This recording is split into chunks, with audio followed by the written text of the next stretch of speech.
Hello everyone, welcome back to my channel. আমার এই ছোট্ট ভিডিওতে তোমাদের সবাইকে স্বাগতম। চলে এলাম নতুন একটি ভিডিও নিয়ে। আমটাকে কেটে রোদে শুকিয়ে নিয়েছি। এখানে আচারে ভাজা মশলা তৈরি করার জন্য গোটা ধনে, মৌরি, শুকনো লঙ্কা, তেজপাতা, তারপর কড়াইতে এটাকে ভেজে নিয়েছি হালকা করে।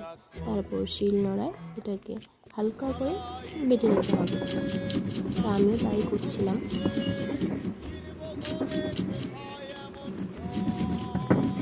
আমার আচারের মশলা রেডি।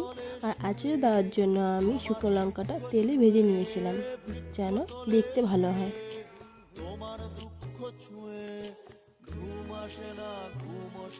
আমি আচারে দেওয়ার জন্য কিছু পরিমাণ চিনিও নিয়েছিলাম যেন এখানে টক ঝাল মিষ্টি তিনটাই টেস্ট পাওয়া যায়। তারপর আমি এক এক করে আচারের বয়মে সব কিছু দিয়ে দিলাম। এই আচারটা বানানো শিখেছি আমি আমার মার কাছ থেকে, তো আমি এবার ফার্স্ট টাইম ট্রাই করলাম।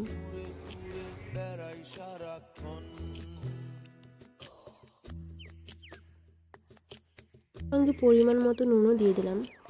সব কিছু একসঙ্গে মিক্সড করে নিলাম। আমার আচার রেডি, এখন টেস্ট করার পালা। খেতে কেমন হয়েছে?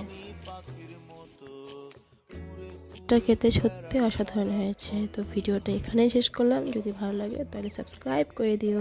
টাটা।